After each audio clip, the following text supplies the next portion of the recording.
Very interesting. Good. All right, now let's take a look at how this shapes up. So I would like 1, 2, 3. Hi, nice to see you. Okay, this is the Akashic Record. It is the vibrational archive of every soul and its journey. Okay? Now, these are the lords of the Akashic Record.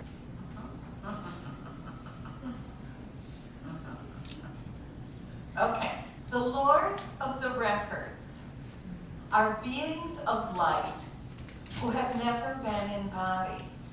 Okay? Only beings of light forever and ever and ever. Their job is to maintain the integrity of the Akasha, so that if there is some trickster who is having bad behavior in other realms, these beings of light will make sure that the record is unscathed. They work as a group. Okay? You will never see them. Now, you might be a very spiritual person. You still won't see them. They are not interested in us as people, but they are fierce in their dedication to maintaining the sanctity of the record. Okay? Good. So, it will never happen that a tall, faceless being in a brown hooded robe comes and gives you a message. It will not happen. That is not the Akashic Record. That is like, it's an old idea that is a little delusional. Okay? Good. Okay. Okay. These are my master. These are beings of light who have never been embodied. At the inception of the soul, they were given to me. We will travel together for all eternity. I will never see them. They do not come to visit. Even if I go on an extreme fast of prayer and meditation, they still will not talk to me. They work as a group. Their job is to make sure that I awaken. Whether that takes 2,000 years or 200,000 years doesn't matter, because they're infinite beings. Any decision that is made by the masters is made by, it's a collective decision. Okay? So it's not like one of them says, oh, I have a good idea. They all have to be, they work together. Now, what happens is that you see how close they are to the lords of the records. The lords of the records will interact with the masters to make sure that whatever communication is required for my awakening will be delivered to them. And it is their job to execute the order. All right. Now, the masters, we travel together for a long time. The masters say, oh, it is time for Linda to learn some self-trust. And so they find this teacher. She's an expert in self-trust. Okay, that's all she does. She's a specialist. Teachers may or may not have been in human form. They are specialists in helping us awaken to the soul's potential. So throughout the course of our lifetimes, we grow into things like self-trust, self-respect, compassion, many of these things. For each learning, there is a different teacher. This teacher will stay with me for as long as it takes. 5 lifetimes, 50 lifetimes, doesn't matter. This teacher cannot give up on me. But the masters say, oh, that Linda's getting a little lazy. Let's get her another teacher. Time for her to learn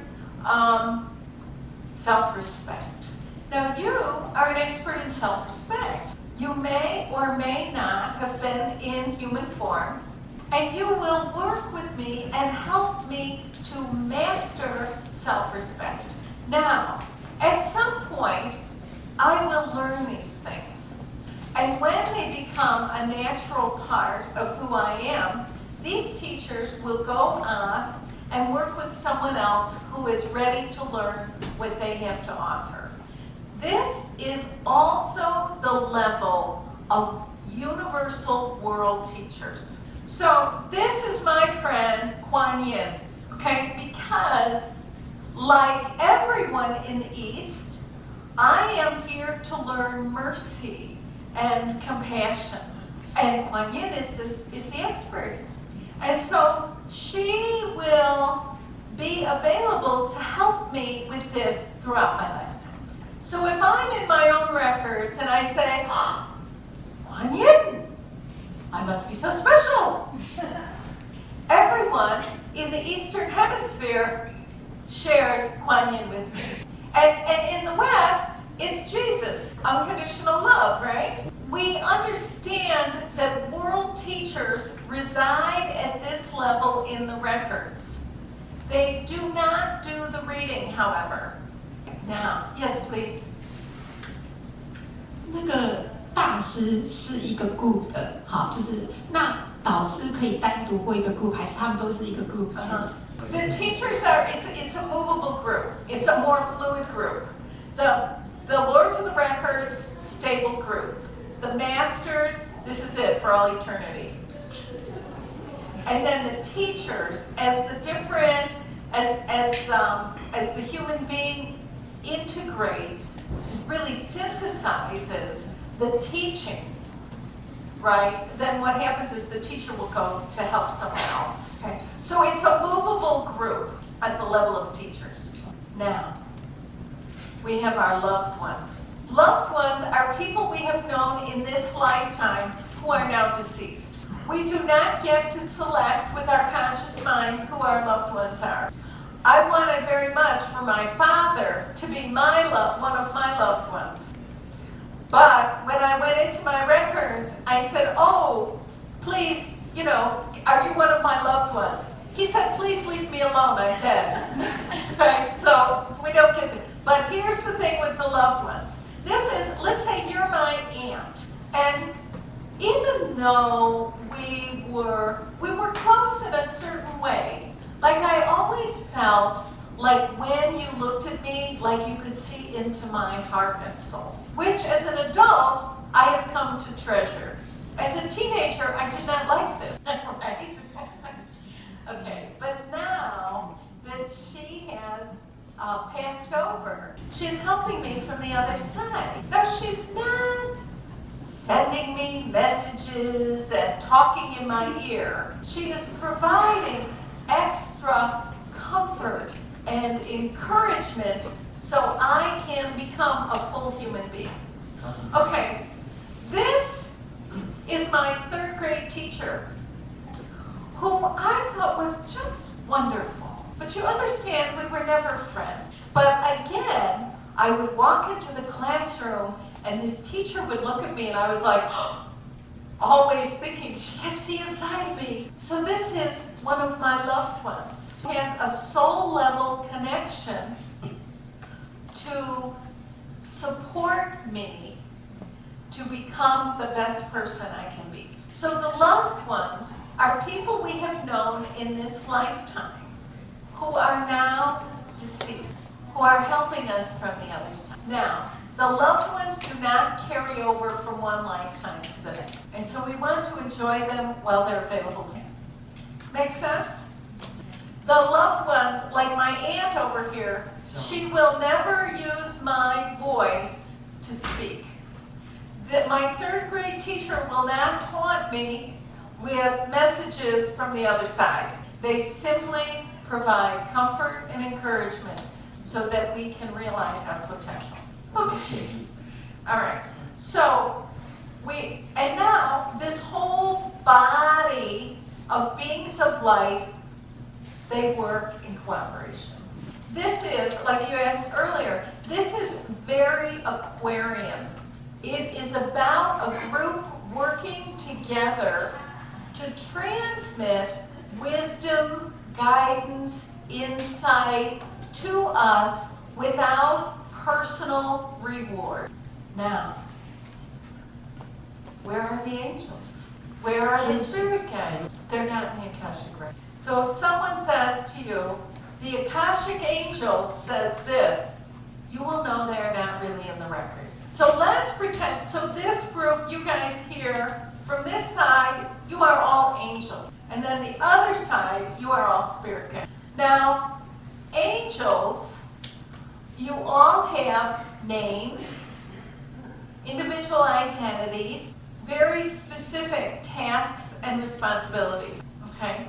In order to be on the team, you must relinquish all of that. Now, it's good to be an angel. It's like you're in the front yard of the records, but you do not get to go in, okay? That's how it goes. Okay, now, spirit guides, so much fun. Do we love our spirit guides? Yes, yes. Are they one? Look at theirs. These are our spirit guides. They're darling. They're wonderful. Again, spirit guides have names, individual identity, specific jobs, responsibility. Okay. Often fancy feathers and jewels. That's why they can't come into the record. You will not see spirit guides in the records. They can, spirit guides, you cannot do your work and be in the records. You just can't, okay?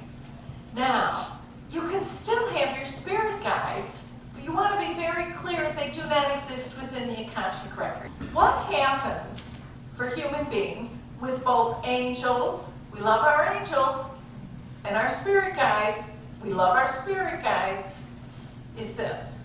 At some point, we begin to idolize or worship in some way our angels or our spirit guides. So we become very fascinated with their identity and who they are. And in the records, we don't know who they are. It's about the message, not about the individual identity. See, when we work in the records, they are more concerned with us becoming who we are here to be than about us adoring them. So, you know, often people have, like for their spirit guides and their angels, they make offerings and they do special rituals to please the guides and the angels. We never have to do that with the records, okay? The greatest gift we can return to the records is to apply the wisdom they provide and to become our best selves. Okay? Good. Good. I think this is all.